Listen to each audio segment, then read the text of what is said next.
Salut, c'est Vince pour le musicien.fr, j'espère que tu vas bien. Aujourd'hui, on va parler ensemble de la théorie des 10 000 heures. Le musicien.fr, oulala, c'est sexy. Alors la théorie des 10 000 heures, c'est un truc qui a été théorisé, entre guillemets, qui a été écrit par un mec de développement personnel, je crois, qui s'appelle, parce que j'ai pas retenu le nom, Malcolm Gladwell, qui est certainement ricain, mais il faudra que je vérifie d'ailleurs.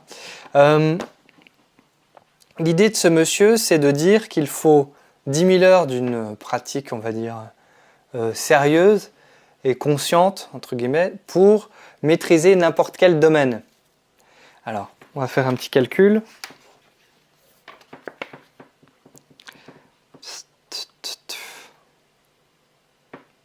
Ok, donc 10 000 heures, à raison de 10 heures par jour, si tu es bien motivé. Ça fait donc 1000 jours, à ne faire que ça tous les jours. Hein. Donc, on va diviser par 365. Ça fait presque 3 ans à ne faire que ça 10 heures par jour. 3 ans à ne faire que ça 10 heures par jour, je ne suis pas certain que ça suffise pour comprendre, je sais pas, toute la cosmologie, tu vois, la cartographie de l'univers, ce genre de trucs, tu vois, des trucs vraiment, vraiment complexes. Je suis pas sûr que 3 ans de pratique suffisent pour devenir un maître en sculpture, un maître en sport de combat. Enfin, en fait, dans tous les domaines, je suis pas certain. Déjà, il faut qu'on rétablisse les choses. C'est qu'est-ce que ça veut dire maîtriser un domaine, tu vois, le masteriser vraiment, être un expert dans un domaine. Parce que c'est ça son truc, quoi. Passer 10 000 heures à faire quelque chose fait de nous un expert. Je sais pas, moi je m'estime pas être un expert en MAO, Home Studio, pourtant je t'en parle, parce que, je sais pas, c'est mon truc, quoi. C'est ce qui me plaît. Je pense pas être trop mauvais pédagogue. Pour autant, je suis pas un expert, j'ai pas des accomplissements de ouf dans ce domaine, et pourtant j'y ai passé bien plus de 10 000 heures, crois-moi. Donc, je sais pas, depuis 2003 que je m'intéresse à ça. Enfin, je peux même pas compter en fait, c'est même pas. Et pourtant, voilà, j'y ai passé du temps. Je m'estime pas être un expert. Il faut d'abord définir ce que c'est qu'un expert. Je pense que chacun a sa définition qui est propre. Ce qui est maîtriser un domaine également, tu vois. Je sais que pour pas mal de gens, ouais, moi je maîtrise mon domaine. Pourtant moi, par rapport à d'autres gens, je m'estime personnellement ne pas du tout maîtriser mon domaine. Voilà, c'est comme ça. On est toujours dans une échelle de référence. Ça, c'est une chose. Ensuite, il faut se dire que 10 000 heures, pour moi, c'est le minimum en fait. C'est le minimum si tu veux être bien dans ton truc et commencer vraiment à prendre du plaisir. Et là, je parle vraiment du home studio. Du home studio, j'ai du mal à parler aujourd'hui. Parce qu'il y a tout un pan technique qui est super relou et qui te poursuit un peu tout le temps. Hein. Les bugs d'ordi, la mauvaise optimisation, la mise à jour qui foire, le plugin qui marche pas, le logiciel qu'on a mal craqué. Ce genre de truc fait que bah ouais, ça bug quoi. La corde de guitare que tu pètes, tu peux rien y faire malheureusement. Elle pète quoi.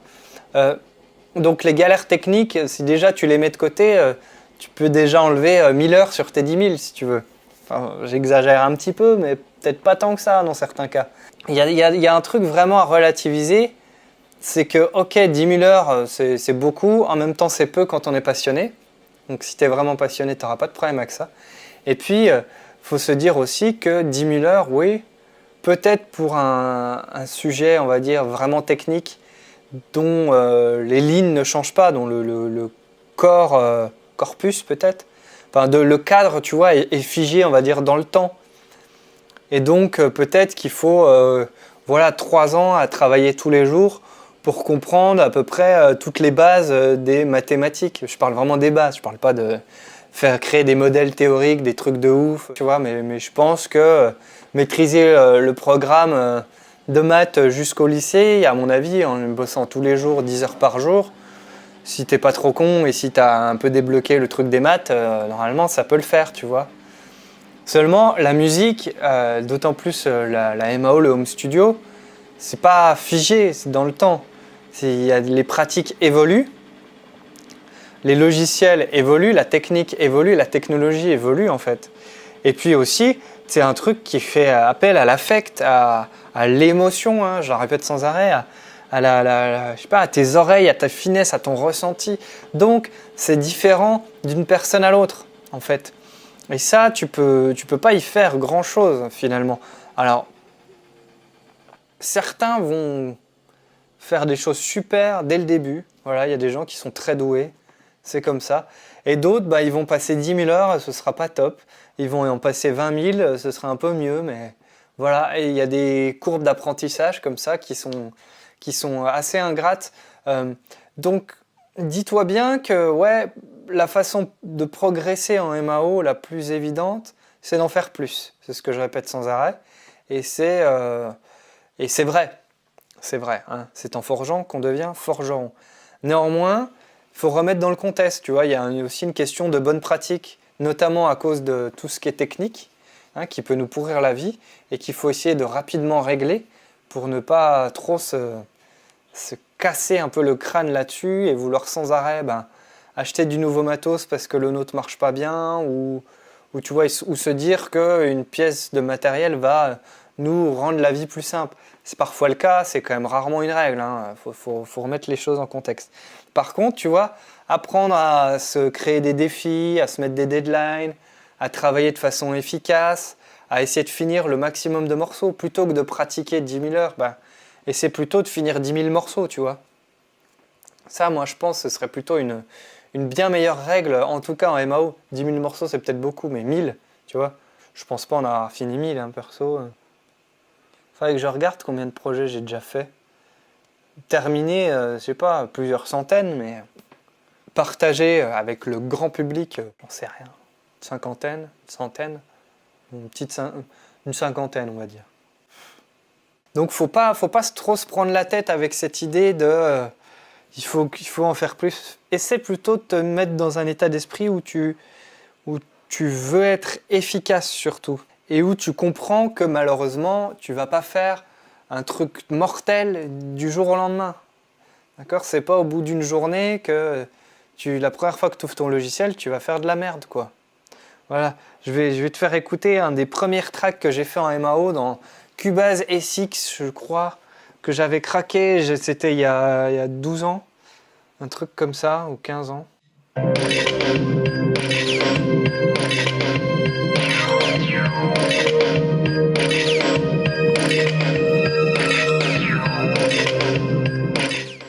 Ah, tu vois, c'est complètement naze. Mais pourtant, je m'en souviens, je me revois encore faire ce truc. Il y a des morceaux qu'on retient plus que d'autres au moment où on le crée et tout. Je sais pas ce que j'avais en tête, j'essayais de faire un morceau de cinéma dark, tu sais. C'est super laid, quoi. Et tu vois, je vais baisser parce que c'est insupportable. Tout ça pour te dire que ouais, tu peux pas... et là, j'avais déjà passé, je sais pas, 50 ou 100 heures sur le logiciel à faire des trucs, à essayer d'enregistrer ma guitare directement dans l'ordi, faire des trucs méga foireux. Mais peu importe, tu vois, et là j'avais compris qu'on pouvait faire des instruments virtuels dans Cubase, tu vois. Genre, il y avait 2 synthés fournis avec, je crois, une boîte à rythme. Du coup, voilà. Donc, il faut essayer d'appliquer cette règle, mais de l'appliquer efficacement, c'est le maître mot. C'est ce qui, je pense, va te faire progresser. Donc l'efficacité, c'est les deadlines, c'est travailler vite, c'est finir les projets surtout, c'est recontextualiser, on va dire, son niveau d'exigence, hein, se dire que je vais déjà en finir un premier et puis le deuxième sera un petit peu meilleur, le troisième et le quatrième et ainsi de suite. Et tu vas pas pouvoir sortir Dark Side of the Moon le premier jour que tu prends une guitare ou que tu rentres dans un studio, quoi. Ça me paraît évident. Donc voilà pour la règle des 10 000 heures, c'est super et en même temps c'est un peu du bullshit.